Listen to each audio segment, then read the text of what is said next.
ত্রিনা ঠিকই বলেছে। I am a bloody loser. A big zero. Good for nothing. Yes. Good for nothing. আমাকে ভালোবাসা is a waste of time. আমাকে ভালোবাসা is a waste of time. আর্য, আমি তোমাকে কিছু বলতে চাই। আর্য, কি বলবে তুমি আমাকে? তোমার জয়ের গল্প? বলতে হবে না, বলতে হবে না দিয়া, আমি সব জানি। এই যে তোমার অ্যাচিভমেন্টের জন্য আমি ক্ল্যাপ দিচ্ছি, ক্ল্যাপ। ওয়েল ডান দিয়া ব্যানার্জি, হিপ হিপ হুররে। না আর্য, আমি তোমাকে অন্য কিছু বলতে চাই। আমাদের দুজনের কথা বলতে চাই। আমাদের দুজনের কথা মানে তোমার আর আমার কথা। একটা জিতে যাওয়া মানুষ আর একটা হেরে যাওয়া মানুষের কথা। তাই বলতে চাও তো?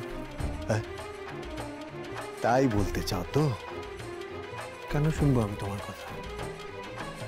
কেন শুনবো তোমার কথা আমি? ত্রিনার আড়ালে আমাদের ঘরে একান্তে তুমি এক নাগারে আমার সাথে অভিনয় করে গেছো। এখন কি বলার আছে? কি বলার আছে দিয়ার? তুমি যদি বলতে চাও, আমি শুনবো কেন? By the way, who am I? শুনতে হবে আর্য, তোমাকে শুনতেই হবে, কারণ এই কথাটা শুনলে আমাদের দুজনের জীবন অনেক বদলে যাবে। আর্য, অনেক বদলে যাবে। বদলে যাবে? কি বদলে যাবে ম্যাডাম? কি বদলে যাবে? হ্যাঁ, আমাদের জীবনে তো অলরেডি অনেক কিছু বদলে গেছে। জীবনটাই বদলে গেছে। হ্যাঁ, আমার বিশ্বাসই তো বদলে গেছে ম্যাডাম। আর কি নতুন করে কিছু বদলানোর আছে? আছে? নেই? ও, congratulations by the way, congratulations to you.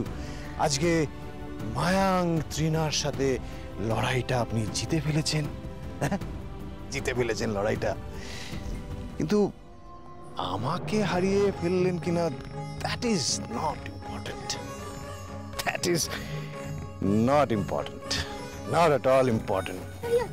এই, কোথায় যাচ্ছ তুমি? তুমি আমার ছেড়ে কোথায় যাচ্ছ আর্য? আমি তো বাড়ি যাচ্ছি দিয়া, বাড়ি। যদিও সেই বাড়িটা তো আর আমাদের বাড়ি নেই, তো ওই বাড়ি ছাড়া আমার তো আর তো কোথাও যাওয়ার জায়গা নেই দিয়া, কোথাও যাওয়ার জায়গা নেই। কারণ আমার তো তোমার মতো আর কোনো বন্ধু নেই যে আমাকে শেল্টার দেবে, আমাকে সাপোর্ট করবে, আমার পাশে দাঁড়াবে। আমার তো কোনো বন্ধু নেই, ওই বাড়িটাই আছে। সুতরাং বাড়ি যাচ্ছি আমি।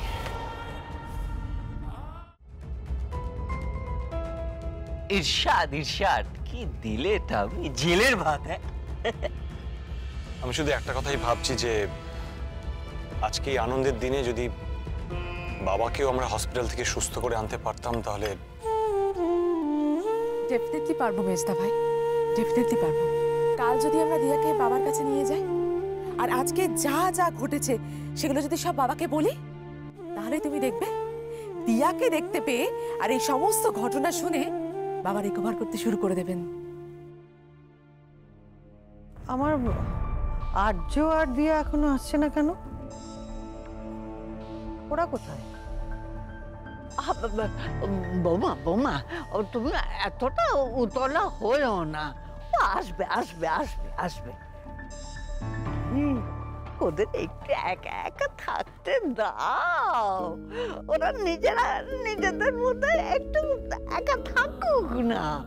এই 11টা বছর ধরে আমার বড় ভাই যে দিনটার জন্য অপেক্ষা করেছিল, আমার বড় নাচ বউ সেই দিনটা কি ওর জীবনে ফিরিয়ে এনেছে। দাও দাও দাও, ওদের একটু একা একা থাকতে দাও। সত্যি বেয়ান, এই নিয়ে আর চিন্তা করার কোনো কারণ নেই, ওদের নিজেদের মতন একটু থাকতে দিন। কিন্তু আমার একটা বিষয় খুব চিন্তা হচ্ছে, তখন থেকে আমি ভাবছি এই যে বিআই এর চিকিৎসার টাকাটা, এটা তো এর আগে তো তৃণা দিচ্ছিল, এখন তৃণা জেলে, বিআই এর চিকিৎসা কি করে করানো হবে? আমরা বাবার ট্রিটমেন্টের টাকা আমরা জোগাড় করব। আরে তৃণা এতদিন ইনফ্লুয়েন্স করে যাদেরকে আটকে রেখেছিল সেই সমস্ত অর্গানাইজেশনগুলো তো এখন আমাদের হেল্প করবে না বল? আর তাছাড়া তো মায়ের হোম ডেলিভারি আছে, পিয়ানো ক্লাস আছে, আমার স্কুল আছে, নিহারের বুটিক আছে, আমরা সংসারের খরচ ঠিক চালিয়ে নিতে পারবো। আর বাবার পেনশনের টাকাটাও তো আছে। তাছাড়া রক্তিম আর নিখিল যা রোজগার করবে সবটাই না হয় বাবার চিকিৎসার জন্য খরচ করা হবে।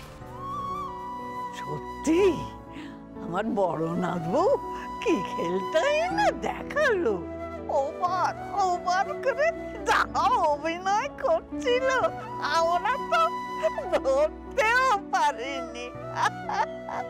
আর ওই বনের ধারী তৃণা আর মায়াঙ্কে বামার সমেত পুলিশের হাতে ধরিয়ে দিল। আর ঠাম্মি, তুমি দেবোত্তম সেনের কথা বলো, কিরকম ভাবে দিয়াকে হেল্প করেছেন উনি। সত্যি আজকালকার দিনে এরকম নিঃস্বার্থ পরোপকারী মানুষ পাওয়া যায় নাকি? কত করে বললাম যে আমাদের বাড়িতে একবার চলুন, কোনো কথাই শুনলেন না। কি একটা বললেন বাড়িতে নাকি জরুরি কাজ আছে।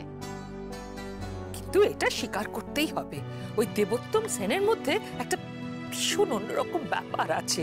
একই তো বিরাট ইন্ডাস্ট্রিয়ালিস্ট, কত টাকা পয়সা, কি হ্যান্ডসাম, কি ওয়েল ড্রেসড, মানে ড্রেস সেন্সটা ফাটাফাটি যাকে বলে। আচ্ছা একটা কথা, উনি কি ম্যারিড? ইয়ে ওই যদি আপনি বলেন আমি একটু ফোন করে খোঁজ নেব কি শাশুড়ি মা? হ্যাঁ, আসলে ওরকম একটা মানুষ, তার সম্পর্কে তার ব্যক্তিগত জীবন নিয়ে তো ইন্টারেস্ট হবেই, লোকের কৌতূহল তো হবেই। আচ্ছা কি বলছো বলো তো, আমি একবার ফোন করে দেখবো। মম, এবার কিন্তু এটা বড্ড বেশি বাড়াবাড়ি হয়ে যাচ্ছে। মাসিমা, আপনার চিন্তার কোনো কারণ নেই, উনি তো এখন আমাদের ফ্যামিলি ফ্রেন্ড। আস্তে আস্তে আপনি উনার সব ইনফরমেশন পেয়ে যাবেন। আর না না, আমি তো নাচবো, শুধু ফ্যামিলি ফ্রেন্ড নয়, উনি আমাদের পরম বন্ধু। আমার এই রাধা মাধব আর আমার বজরং বলির কৃপাতে। সত্যি ঈশ্বর আছেন বলেই দেবোত্তম সেনের মতন মানুষ এসে আমাদের দিয়াকে বাঁচিয়েছে, আর দিয়া ঘুরে দাঁড়াতে পেরেছে বলেই মায়াঙ্কা তৃণার শাস্তি হলো। আমি তো সবসময় বলি, দিয়ার মতন বউ যেন সব ঘরে ঘরে হয়, আর আর্যর মতো সন্তান যেন কারো ঘরে না হয়।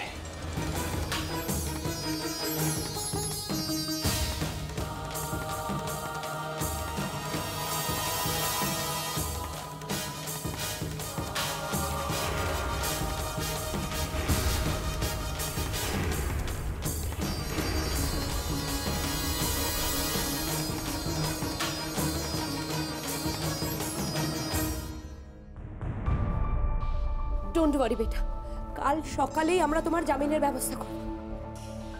দেশের সবচেয়ে বড় উকিল তোমার কেসটা লড়বে। ওই দিয়া ব্যানার্জি তোমার কিচ্ছু করতে পারবে না, কেউ তোমায় হারাতে পারবে না, শুনছো? কেউ হারাতে পারবে না তোমায়। তোমার এগেনস্টে দুটো অ্যাটেম্পট টু মার্ডার কেস চলছে। এখন তো দেবোত্তম সেনই তোদের সবকিছু, ওকে নিয়েই তো তোদের সব কনসার্ন, তাই না? কর ফোনটা কর,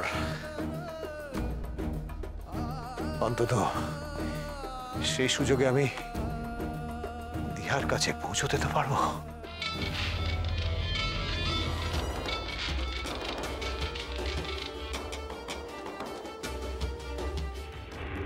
কেটে দিল।